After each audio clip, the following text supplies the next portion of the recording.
महिमा कही न जाए,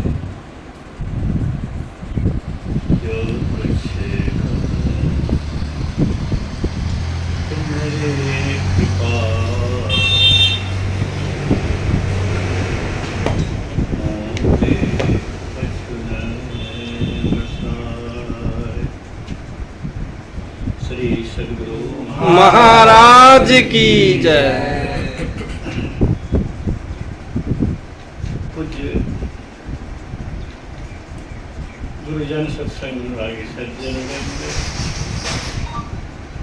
पूज्य माताओं बहनों,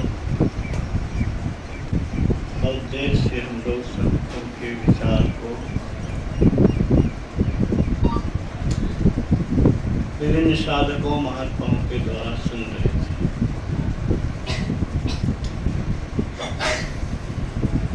मेरा तो मन भर गया है।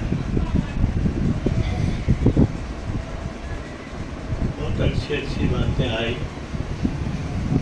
संतों के विचार रखे गए।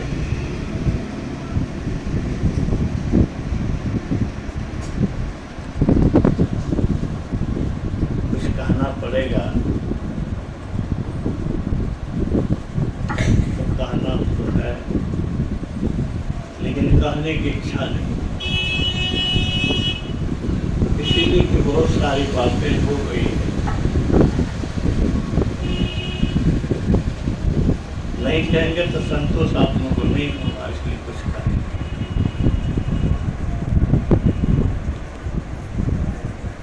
650 वर्ष पहले 1398 ईस्वी कबीर साहब का अवतरण हुआ और 1494 96 वर्ष के उम्र में संसार से चले। 650 वर्ष के बाद भी हमको तो लगता है, दृढ़ विश्वास है कि जब तक ये धरती आकाश रहे तब तक उनका विचार, उनके जीवन से यही पता चलता है कि हिंदू और मुसलमान के भ्रम को मिटाने के लिए, सत्यान का प्रकाश फैलाने के लिए ही आए।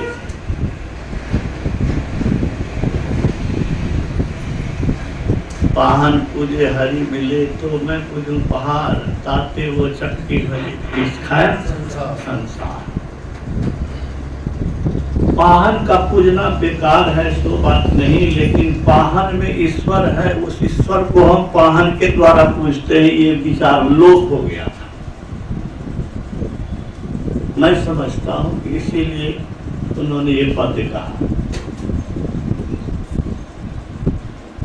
मूर्ति की पूजा करके रामकृष्ण परमहंस इतनी ऊंचाई पाया कि रामकृष्ण परमहंस समाधि की स्थिति में पहुंचे। अवस्था में 7 ऋषि से भेंट हुई। एक ऋषि ने आने का देखते ही मुस्कुराए और कहा कि चलो मैं पीछे से आ रहा हूं। वही स्वामी विवेकानंद। बिल्कुल संक्षेप में मैं जा रहा हूं। तो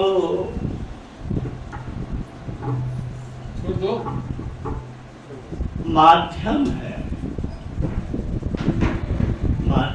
है सगुण, और लक्ष्य है सगुण निर्गुण से भी परे। गुरु महाराज ने कहा, मूर्ति को मानता भी हूँ और नहीं भी मानता। ध्यान करने के लिए मानता हूँ, मेला लगाने के लिए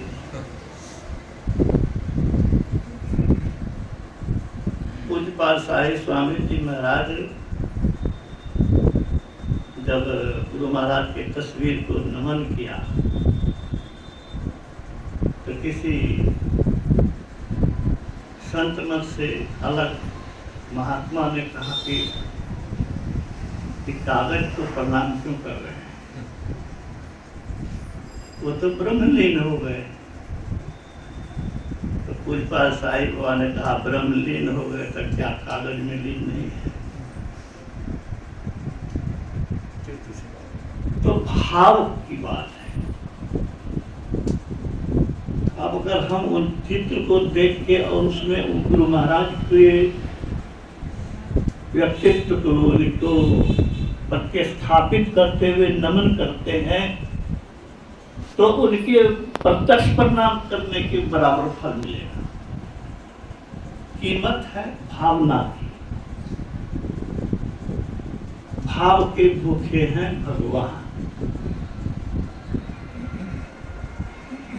दिल में अगर तरंग नहीं, भाव नहीं, तो कृपा की वर्षा नहीं।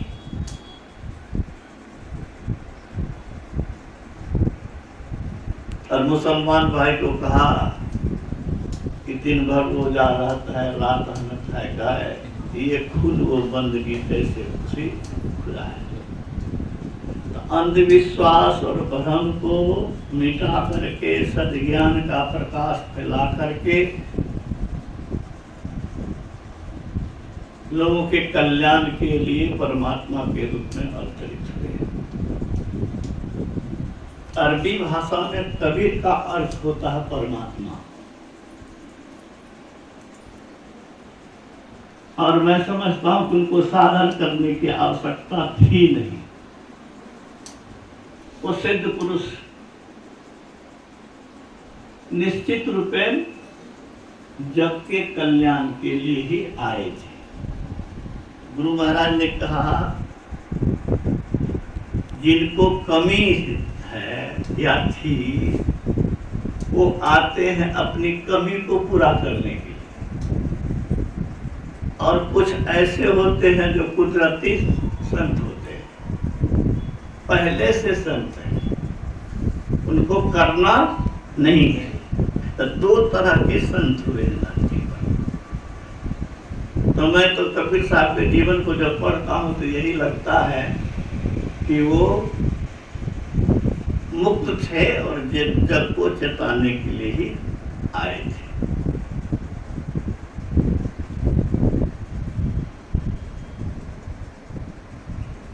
सत्संग की महिमा आप लोग सुने ही है,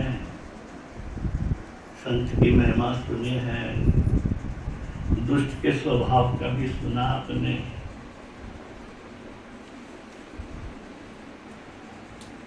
अब अपनी ओर थोड़ा सा ध्यान में देना चाह रहा हूं कि हम लोगों में कमी क्या है, होना क्या चाहिए।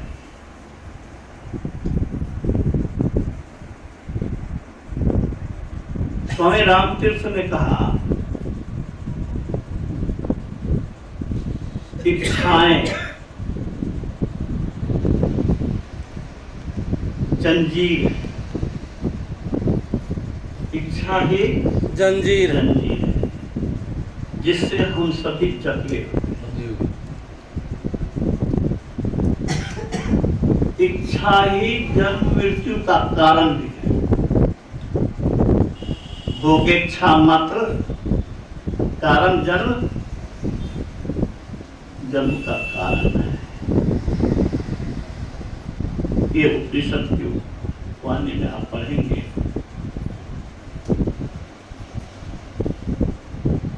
साधक तो सब हैं। आवश्यकता इस बात की है कि अपनी जागतिक इच्छा को त्यागें, इसको मिनिमाइज करें। जहां काम तहाँ राम नहीं, तहाँ राम नहीं है। जहाँ राम नहीं तहाँ कहे कबीर कबहू न मिले रवि रजनी। अपनी इच्छाओं को छोड़िए। भक्ति का मार्ग घीना रे, नहीं अचाह नहीं चाहना, चरणन लौलिना। सांसारिक इच्छा को मिटा दो, छोड़ो, और ईश्वर प्राप्ति की इच्छा को छोड़ो नहीं चाहना। चाहना में यही गुरु महाराज ने व्याख्या की है। किस चीज के चाहना करो, तो हम सुषुम्ना में कैसे घुसे वो इच्छा रखिए। और स्वामी रामतीर्थ ने कहा कि कोई काम अधूरे मन से मत करो। काम अच्छा है तो जान की बाजी लगा कर करो, हासिल करो। काम बुरा है तो तत्क्षण छोड़ दो।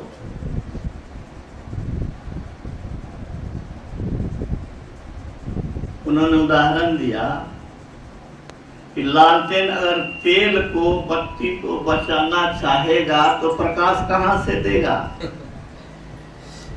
तुम भी अगर सफल होना चाहते हो, इस शरीर की आहुति दो। बड़ी बात है। शरीर को तपाओ, शरीर को लगाओ। तेल जले नहीं, बत्ती जले नहीं तो रोशनी कहां से होगी। आप भी अगर इस शरीर को तपाएंगे तो आप स्वयं प्रकाशित हो जाएंगे और दूसरे को भी प्रकाशित करेंगे। आवश्यकता है अधिक से अधिक साधना करने की।